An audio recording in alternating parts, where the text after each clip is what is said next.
It is an honour to stand here in this empty chamber to speak about the original purpose of this space, which is a chapel in the Church of England. The old chamber of the House of Commons, on which this space is modelled after the Great Fire of 1834, was St Stephen's Chapel, formerly a royal church, given by the heirs of Henry VIII to Parliament to serve as its debating chamber. And, Madam Deputy Speaker, your chair stands on the altar steps, and the table with the dispatch boxes is where the lectern stood. And I mention this because the link between this place and the Church of England isn't merely ceremonial. The prayers we say here at the start of every day aren't just a nod to tradition. Our democracy is founded on Christian faith. And indeed, this Parliament remains the law-giving power of the Church of England. We in this place have the responsibility to approve or disapprove the doctrine and the rules of the Church. And that is as it should be, because the Church of England is not some private club, just another eccentric denomination. The Church is the chaplain to the nation, and through the parish system, in which every square inch of England has its local church and its local priest, we are all members, we all belong, even if you never set foot in your church from one year to the next, even if you don't believe in its teachings, it is your church, and you are its member. And so when I speak of the Church of England today, I am not speaking about the internal politics of the Anglican sect. I speak of the common creed of our country, the official religion of the English and the British nation, and the institution which, older than the monarchy, much older than Parliament, is the institution that made this country. And it is no surprise that both the Church and the country itself are in a bad way. Divided internally, confused, badly led. The Church is riven by deep disputes over doctrine and governance, and literally leaderless, with even the process of choosing the next Archbishop of Canterbury unclear, confused and contended. And the country itself reflects this, unclear in its doctrines and its governance, profoundly precarious, chronically exposed to threats from without and within, at risk economically, culturally, socially, and I would say morally. Madam Deputy Speaker, last month, in the space of 3 days in one infamous week, this House authorised the killing of unborn children, of 9-month-old babies, and it passed a bill to allow the killing of the elderly and disabled. And I describe those laws in these stark terms not to provoke further controversy, but because those are the facts. We gave our consent to the greatest crime, the killing of the weak, the most defenceless human beings. It was a great sin. And if I, standing here, have any power to repent on behalf of this House, then I hereby repent of what we did. But, Madam Deputy Speaker, in the reaction to these votes, and all around us, in reaction to the state of the country and the world, something else is happening. There is a great hunger in society for a better way of living. And I want to use this opportunity to explain what that better way is and why we here in England have the means to follow it. The Jewish and the Christian God is a God of nations. He's interested in people as individuals, but also as groups, as communities, not only of kinship, though that too, but of common worship with a common God. And this nation, England, from which the United Kingdom grew, uniquely among the nations of the world, was founded, created consciously on the basis of the Bible and the story of the Hebrew people. And in that sense, England is the oldest Christian country and the prototype of nations across the West. The story of England is the story of Christianity operating on a people to make the institutions and the culture that have been uniquely stable, uniquely successful. The Western model was forged and refined in England over 1,000 years, from the 9th to the 19th centuries. So what is that model?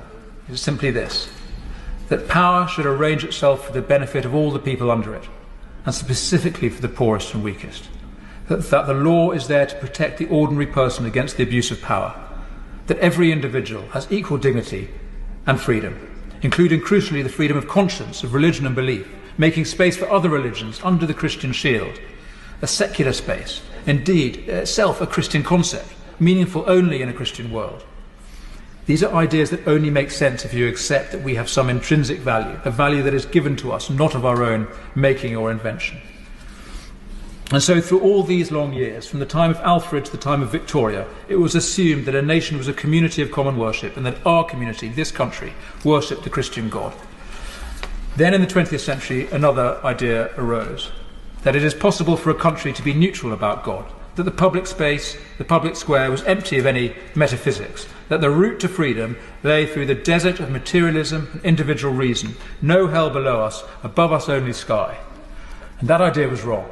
And the horrors of the 20th century attest to that, not least in the West, where we escaped totalitarianism but have suffered our own catastrophes of social breakdown, social injustice, loneliness and emptiness on a chronic scale. And now new threats, ugly and aggressive, are arising, because we have found that in the absence of the Christian God, we do not have pluralism and tolerance, everyone being nice to each other in a godless world. Because all politics is religious, and in abandoning one religion, we simply create a space for others to move into as dominant faiths. And there are two religions moving into the space that Christianity has been ejected from. One is Islam. And in a debate yesterday, I said how much I find myself in agreement on moral and social matters with Muslim colleagues here in Parliament. But as I've been saying, this is a Christian country, if it is a country at all, and I cannot be indifferent about the extent of the growth of Islam here in recent decades. But it's the other religion that worries me even more, and this other religion is a hybrid of old and new ideas, and it doesn't have a proper name, and I don't think woke does justice to its seriousness. It is a combination of ancient paganism and Christian heresies and the cult of modernism, all mashed up into a deeply mistaken, deeply dangerous ideology of power, hostile to the essential objects of our affections and our loyalties, which are families, communities and nations. And explicitly, most passionately, it is hostile to Christianity as the wellspring of the West. And this religion, unlike Islam, must simply be destroyed, at least as a public doctrine. It must be banished from public life, from schools and universities, from businesses and public services. It needs to be sent back to the fringes of eccentricity, like the modern Druids who invest Stonehenge in my constituency, with a theology that is mad but harmless, because its followers are so few, and no one serious takes them seriously. Now, we can no longer pretend, as they did in the 20th century, that we can be neutral or indifferent about God, that the public square is a godless desert. The fact is that the strong gods are back, and we have to choose which God to worship. And I suggest we worship the God who came in the weakest form, Jesus Christ. But this God is a jealous God. It's him or nothing. And we have to own our Christian story, or we have to repudiate it. And not to own it is to repudiate it. And to repudiate Christianity is not only to sever ourselves from our past, but it is to cut off the source of all the things that we value now and that we need in the future: freedom, tolerance, individual dignity and human rights. Without the Christian God, in whose teaching these things have their source, these are inventions, mere non-existent aspirations. To worship human rights is to worship fairies. But if we own our story, remember the real sources of our civilization, we can have these things and make them real freedom and tolerance and dignity, a culture of love, and crucially a culture of humanity, because we are in the age of the machine, and a great choice confronts us, whether to make machines in the image of fallen man, bent on exploitation and domination, with mankind in its sights, or to make them what they properly are, the servants of mankind, able to help us make a better world. So, Madam Deputy Speaker, to conclude, a wind is blowing and a storm is coming, and when it hits we are going to learn if our house is built on rock or on sand. But we have been here before. The reformers of the 11th and the 16th centuries, the Puritans in the 17th century, the evangelicals in the 19th century, all brought this country back from the edge, from idolatry or error or just plain indifference, and from all the social and political crises that indifference to Christianity brought about. And they each, in their generation, restored this country to itself. And a new restoration is needed now, a revival of the faith, a recovery of Christian politics, a refounding of this nation on the teachings that Alfred made the basis of the common law of England all those centuries ago. This is a mission for the Church under its next leader, whoever that is. It's a mission for this place, this old chapel, which became the wellspring of Western democracy, and for us, its members. And it's a mission for our whole country, the route to a prosperous modernity, founded on respect for human dignity, responsibility for the created world, and the worship of God.